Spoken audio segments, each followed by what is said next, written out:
What you've just heard is one of the many deaths from the monkey, the new major motion picture from Osgood Perkins, Stephen King, and James Wan. Experience it in theaters everywhere this Friday, because everybody dies, and that's life. Let's have some fun.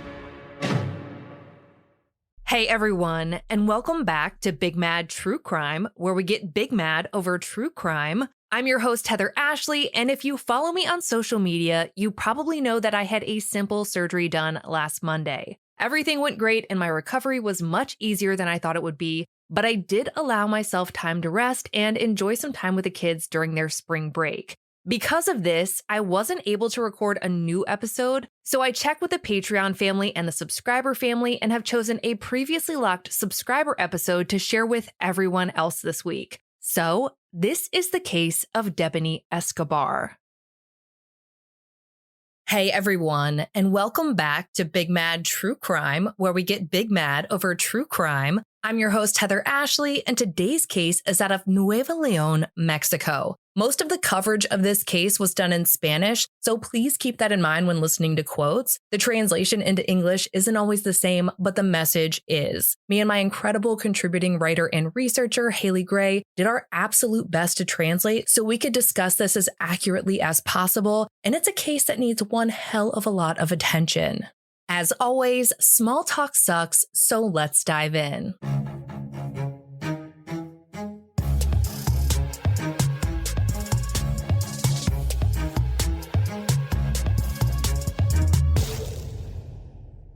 Friday, April 8th, 2022 was supposed to be a fun night out for 18-year-old Debanhi Escobar. She was a law student at the University of Nuevo Leon in Monterrey, but the weekend was starting and she was ready to relax and let loose and have a couple of drinks with her girlfriends, Yvonne and Sarai. The legal drinking age in Mexico is 18. Debanhi had been hanging out with Sarai for about 4 months or so, but this was going to be the first time that she met Yvonne. Yvonne was one of Sarai's friends.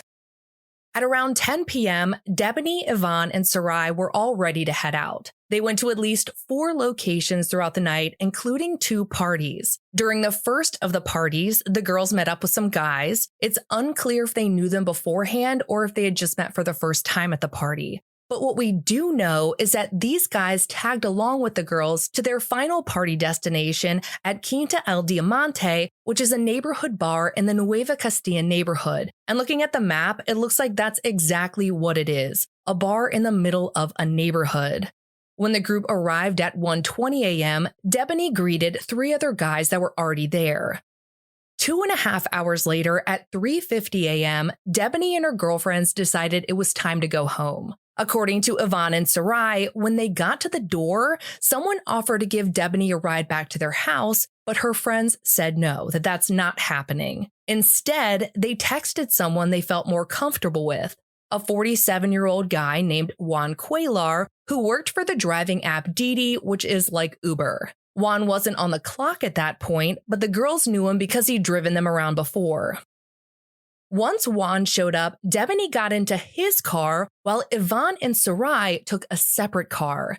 Just before 4:30 a.m., Juan dropped Debanhi off on the side of Highway 85, also known as the Highway of Death, which connects Monterrey, the capital of Nuevo Leon, to the border city of Nuevo Laredo.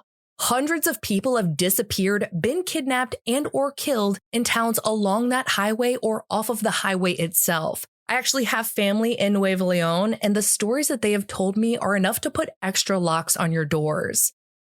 After Debanhi got out of the car, Juan took a picture of her. Of course, I'll post the picture in Debanhi's highlight on Instagram, but for now, I'm going to try and describe it. Debanhi is standing in the median of the highway wearing a white tank top, a brown flowing skirt that's blowing in the wind, high-top Converse, and a black face mask, the kind that you'd wear during COVID.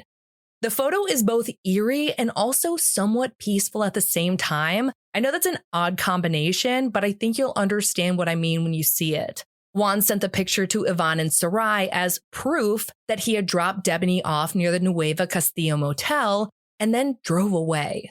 For reference, that motel was less than a half a mile from the bar. It would have only been about a 2-minute car ride. Later that morning, Saturday, April 9th, Debanhi's parents, Mario and Dolores, noticed that their daughter hadn't come home. In a panic, they reached out to Yvonne and Sarai to see if they knew where she was, but neither of them had seen her. The last they knew, Juan had dropped her off on the side of the highway of death. Mario and Dolores went to the highway to see if they could find their daughter, but she was nowhere to be found. It was then that they officially reported her missing. In an effort to bring in more tips, they also logged onto Debanhi's Instagram account and posted the picture that Juan had taken of her on the side of the highway. That photo went absolutely viral, and Debanhi's disappearance became instant international news. Because of that coverage, several news outlets started doing some digging and discovered an epidemic of missing and murdered people in Mexico that was something a lot of people outside the country weren't completely aware of. As of early 2022, the number of people registered as disappeared in Mexico was around 99,000, with 98% of those disappearances happening between 2006 and 2021. Just for comparison, in the United States, where we have almost twice the population, our NamUs database comes in at under 23,000 registered unsolved disappearances. A lot of the disappearances in Mexico can be blamed on drug cartels. Since 2006, Nuevo León has been the site of a war between two cartels. Vice reported that it's one of the most violent places in Mexico, saying it's a constant battleground for drug cartels fighting for control of the border for smuggling drugs into the U.S. Like I mentioned earlier, I have family in Nuevo León, and they simply do not go outside after dark, ever.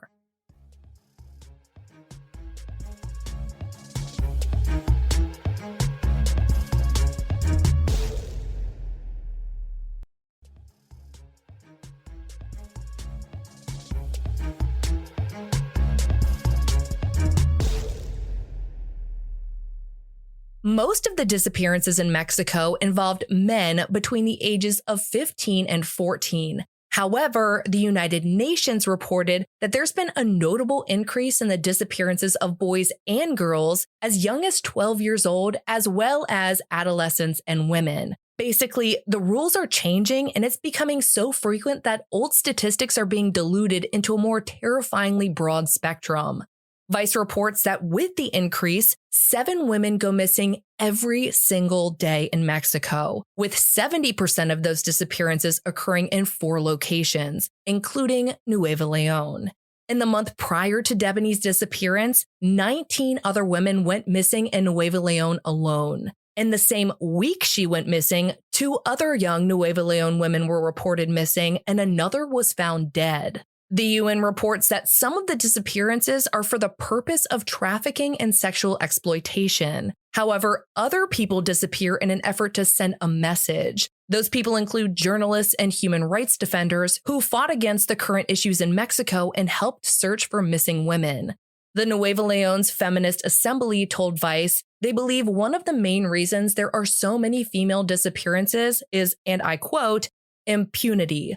Authorities are not enforcing the protocols of missing persons, the search protocols are not being activated on time, and all of this is helping criminals to keep disappearing women. The assembly added, women in Nuevo León are afraid of being the next victim. The younger generation is growing up with that fear every day. And they're not wrong about the lack of enforcement. The UN reported that as of November 2021, only a very small percentage of cases of disappearances, between 2 and 6%, had resulted in prosecutions, and there had been only 36 convictions handed down in those cases at the national level. We're not talking about women who are running away or who get caught up in the wrong crowd. We're talking about women who go missing, who are disappeared. And when it comes time to holding someone accountable for it, only 2 to 6% of them are prosecuted, and even then, only 36 convictions had been made. An organization called United Forces for Our Disappeared in Nuevo León told CBS that the problem is not just that authorities are slow to investigate and do it poorly, but that they also tend to blame the victims, saying the first thing is that they don't carry out diligent investigations or searches, and the second thing are the statistics issued by authorities, in some cases linking them to illegal activities. Authorities try to downplay the disappearances as much as possible, finding anyone to blame but themselves. After Debanhi went missing, Nuevo Leon state prosecutor Gustavo Guerrero released a statement that is about to make you rage. He said, in part, the main reason for the disappearances of women is because of a lack of communication with their families, because of disputes with them, because of the rebellion of young people. The range of age of most of the women who disappear is from 14 to 25, but it's not due to a crime, but rather a voluntary situation. And if he wants to get shitty, let's point out that his statistics are just about disappearances. CBS reported that around 10 women are murdered every day in Mexico. By the time of Debanhi's disappearance in April of 2022, 56 women had been killed in Nuevo Leon that year alone, 42 of which were categorized as femicides, the killing of women simply because of their gender.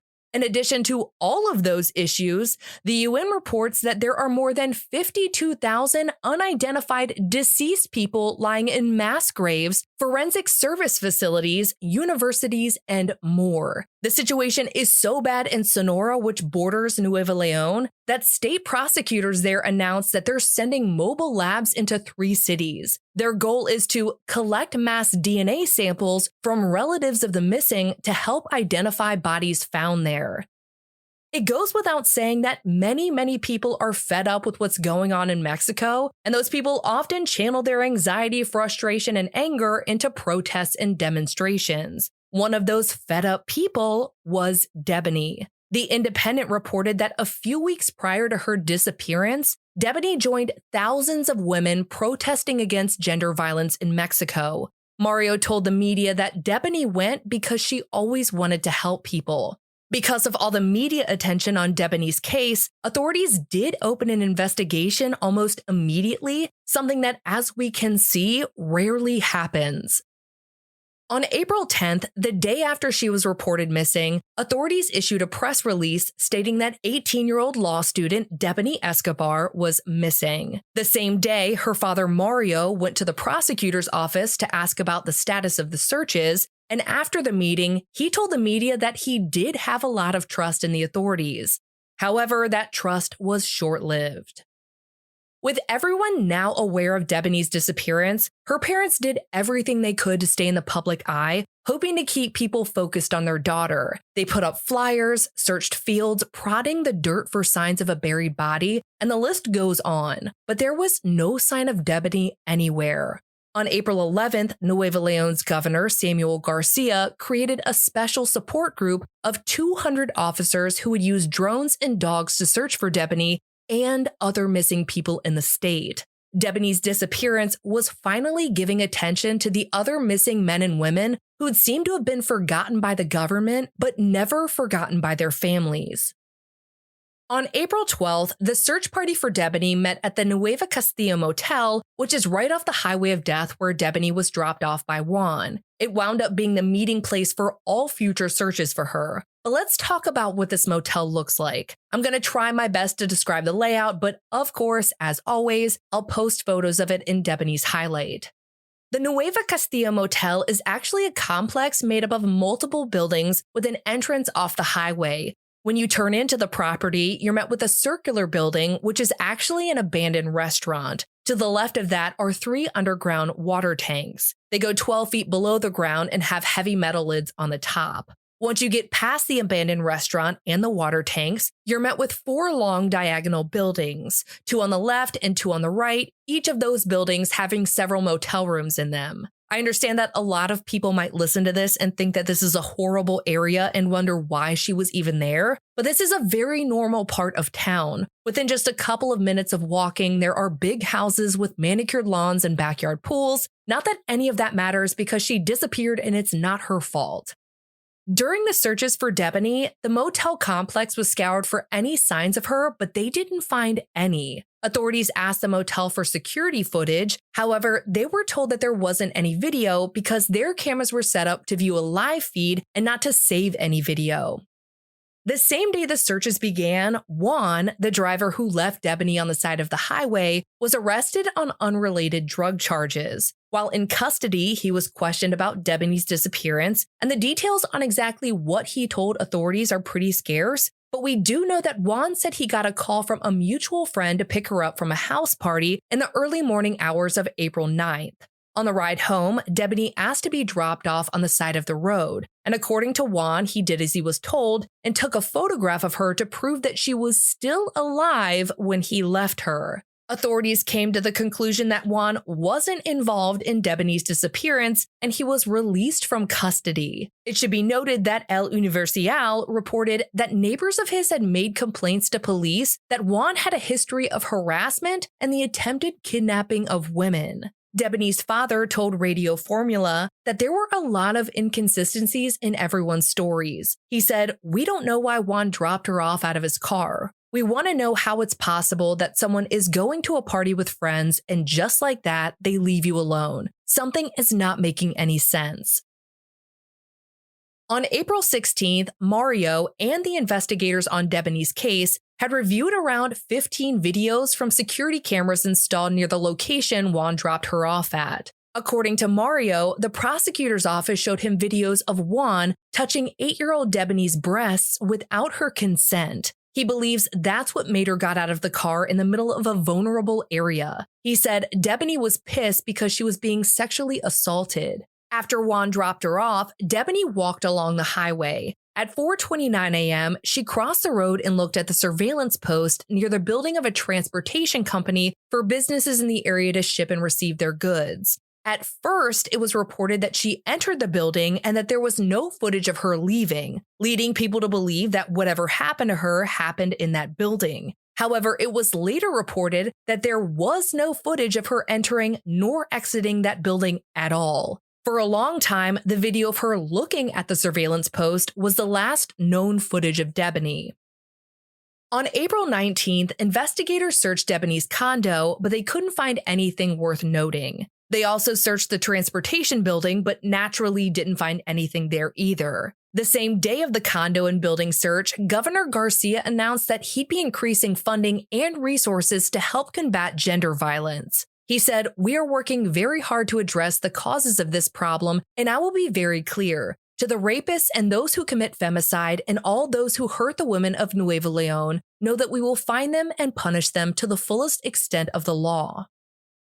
Within just one day of that announcement, El Universal reported that investigators had recovered nearly 40 videos that could help them find Debanhi. However, only 15 to 20 of them had been reviewed. As you can imagine, that was beyond frustrating to her family. Mario told the media, "You have to finish analyzing them quickly. Analyze them now to find out where Debanhi is. Because the more time passes, the more critical hours, minutes, seconds, the more difficult for us as a family, knowing that she may not be in good conditions, that she has not eaten, or that she may suffer from a situation." Again, please note that translations are not always exact. Bottom line, he is extremely worried for his daughter.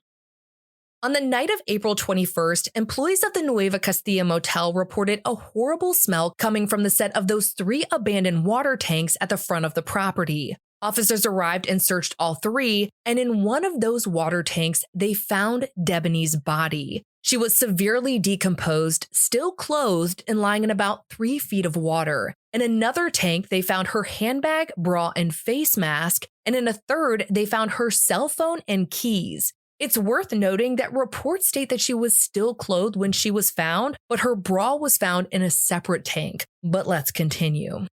With the discovery of her body, law enforcement took over control of the motel, and Debanhi's parents were called to the scene. They had to identify their only child and did so by the crucifix she was still wearing. On top of their immeasurable and soul-shattering heartbreak, they were beyond frustrated since that motel was the focal point of her searches and had already been searched 4 times. Her body had either been there all along and the searches were just complete shit, or someone had moved her there. Considering the fact that she was so badly decomposed and there were people watching the motel like a hawk, logic leans on the side of subpar searching, which no one seems to disagree with. Nuevo León's top security official would later admit that the search had been a massive human failure, and 2 prosecutors were dismissed due to errors and omissions in Debanhi's case.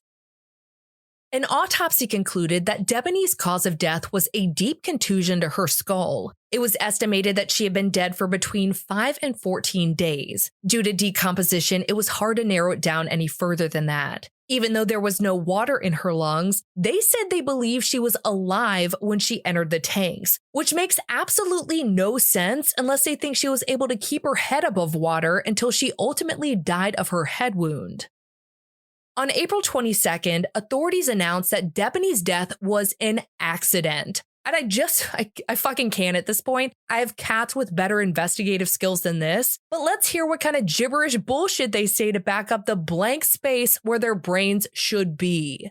Their theory was that after Juan left Debanhi on the side of the highway of death, mind you, she crossed the street and walked into the motel complex where she wandered around for a time. They think she eventually made her way to the area where the 3 water tanks were located, and somehow she accidentally fell into one of them, hit her head, and died of the skull contusion and not drowning. President Andres Obrador told citizens they shouldn't worry because this kind of thing happens everywhere. The fuck it does, man. The fuck it does. They were really out there acting like they're going to change things, that they're truly going to investigate Debanhi's disappearance and fight against gender violence, and then act like her death was an accident after missing her body during 4 searches. The tanks had lids on them. If they believed any of that hot garbage, they'd also have to believe that she took her keys and phone out of her purse and threw them into one tank,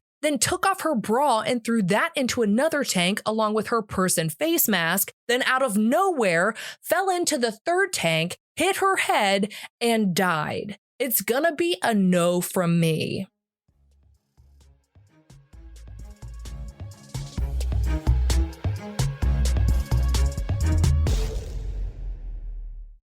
Your old or broken phone can let you down, but at Verizon, trade in any old phone from our top brands and get iPhone 16 Pro with Apple Intelligence with a new line on My Plan and iPad and Apple Watch Series 10. After all, you don't want your old phone to die on you when you're lost. Perfect. Or for your broken phone to glitch at the worst possible time. Hey, can I get your number? Oh. Trade in your old phone for a brand new iPhone 16 Pro, iPad, and Apple Watch. Visit Verizon.com today. Additional terms apply. Service plan required for Apple Watch and iPad.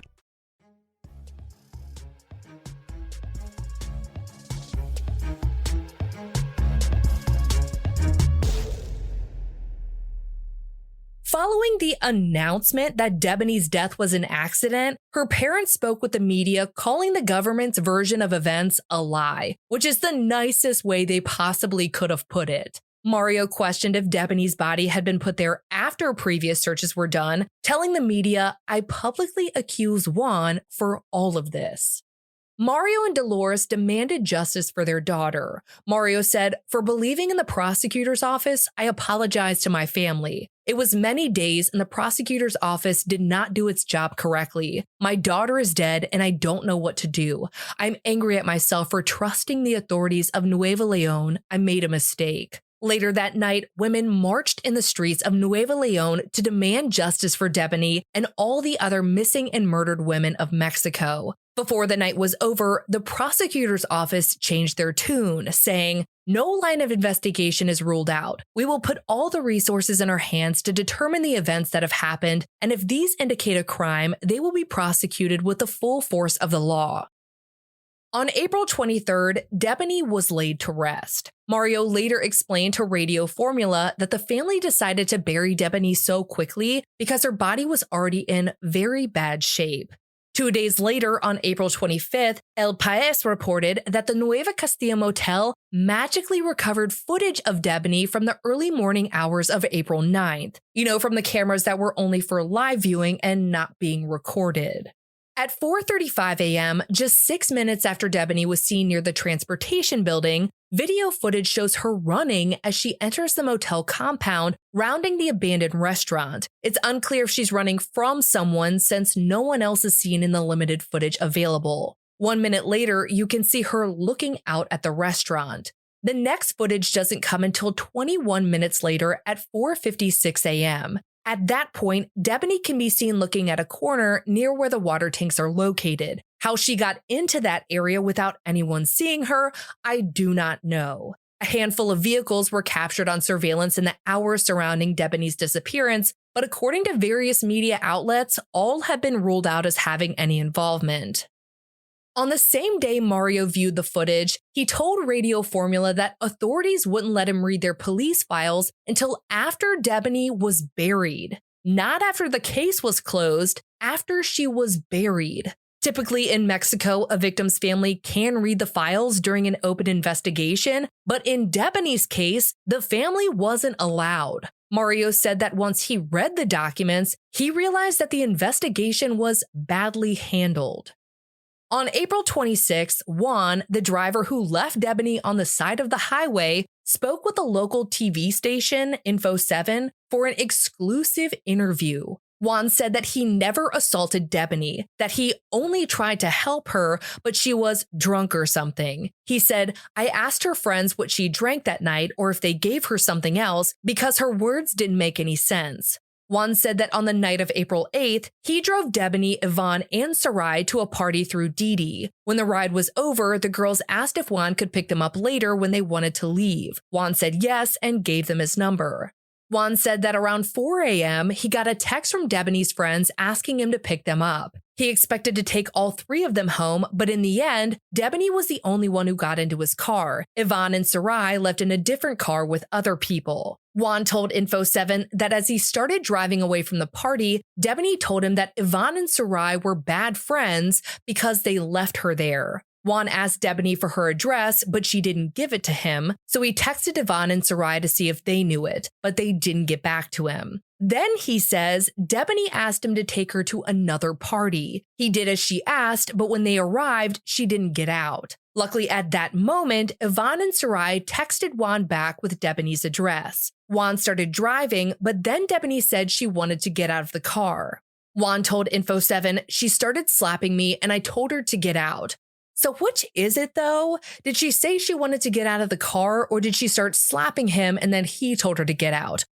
After Debanhi exited the car, Juan took the picture of her and sent it to her friends. He then went home and told his wife what happened, and obviously she was not super thrilled about that, at least that's what it seems like, because 10 minutes later, he returned to the highway to see if Debanhi was still there, but she wasn't.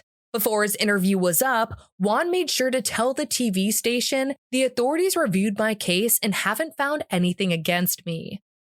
A few hours after Juan's interview aired, Sarai and Yvonne spoke to the local news about their last few hours with Debanhi, and their stories were all over the place. Sarai said Debanhi was, quote unquote, acting crazy, and she even attacked us at the party at Quinta El Diamante. At some point, Debanhi got silly and said she wanted to be left alone. Debanhi told Yvonne and Sarai that her parents were lawyers and she'd give them money if they left her alone. After that, Debanhi ran to the pool and acted as if she wanted to jump in. Sarai apparently told her to calm down, then Debanhi started waving her hands around, telling Sarai to leave her alone. Sarai backed up and Debanhi started running around again. Sarai said, "Since she was already out of control, we thought it would be convenient for her to leave the party because she didn't want us to help her," adding, "She slapped us many times." Sarai and Yvonne said they called Debanhi's father, but he didn't answer the phone, so they called Juan instead. Sarai also said,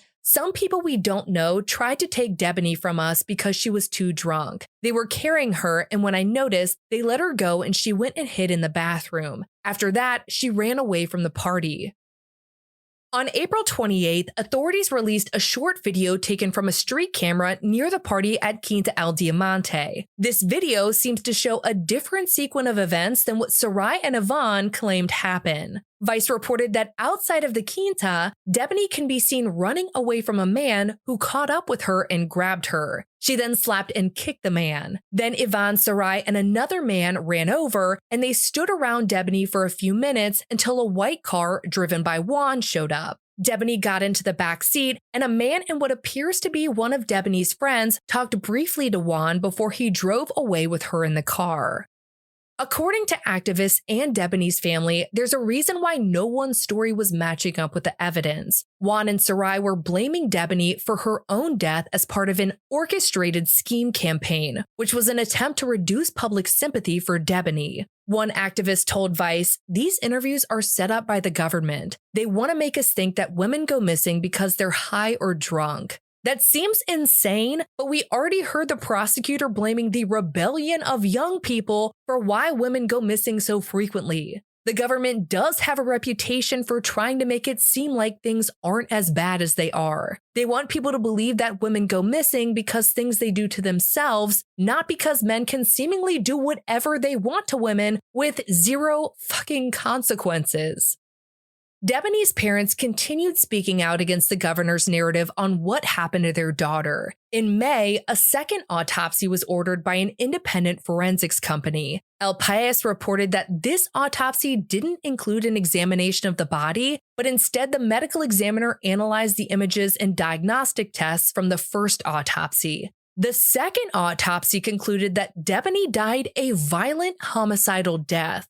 Vice reported that this autopsy painted a much different picture than what the government claimed had happened. Debanhi had several blows to her forehead, both eyes, her nose, both lips, and the upper side of her right ear, all inflicted by a blunt object. No water was found in her lungs, meaning what we already gathered earlier, that she was already dead when she entered the water tank.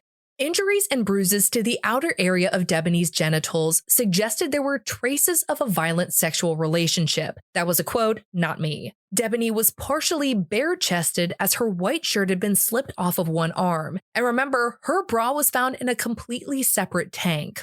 Following this autopsy, Vallarta Daily reported that the Attorney General's office continued to insist that Debanhi fell into the tank and hit her head, which caused her accidental death. Due to the inconsistencies between the first and second autopsy, a third one was ordered to clarify Debanhi's cause of death. The third autopsy would be conducted by the head of Mexico City's forensic service. In early July, Debanhi's body was exhumed. Vallarta Daily reported Mario as saying, "It was very painful, but we are certain that the truth will finally come out. In a way, we requested this situation to try to find the truth because I know that Debanhi would have wanted that way." According to CBS, the third autopsy showed that Debanhi died of asphyxia by suffocation due to obstruction of her nose and mouth. However, the results didn't specify what blocked them. The medical examiner said there were no signs of sexual violence. Every single autopsy was telling a vastly different story. Following the third autopsy, Debanhi's body was returned to her final resting place. When her parents pass, they will be buried next to their only child.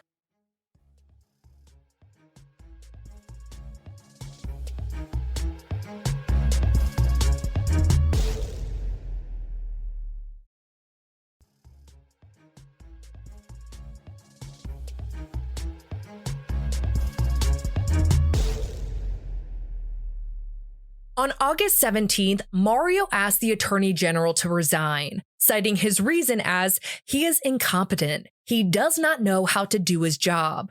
The next day, the Attorney General's office announced that they would be handing the investigation over to the federal authorities at the request of Debanhi's parents.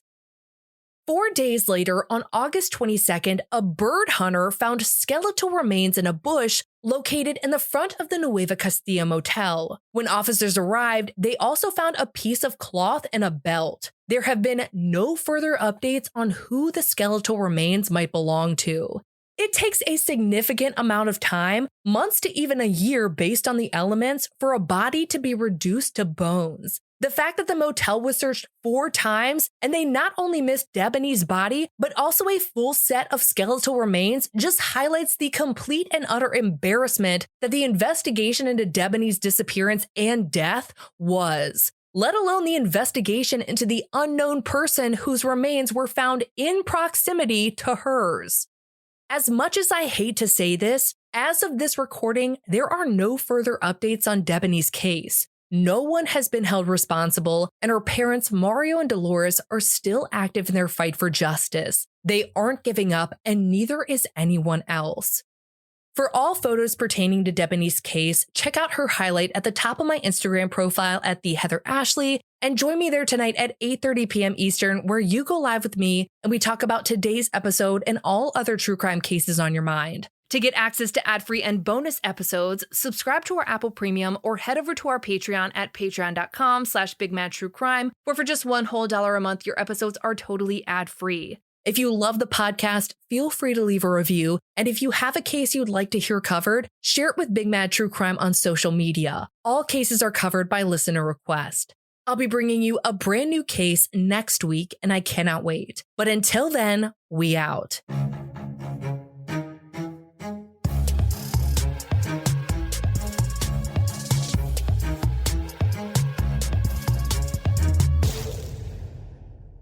We are officially at the end of this episode, and it is time to share a review that made my whole entire day. It is from Sushi Sue, and it is called Wow. It says, I am so glad to have found this. I love the dry, sarcastic, real words and a lack of useless chatter. Give me the story and the facts in an interesting and real way. Thank you.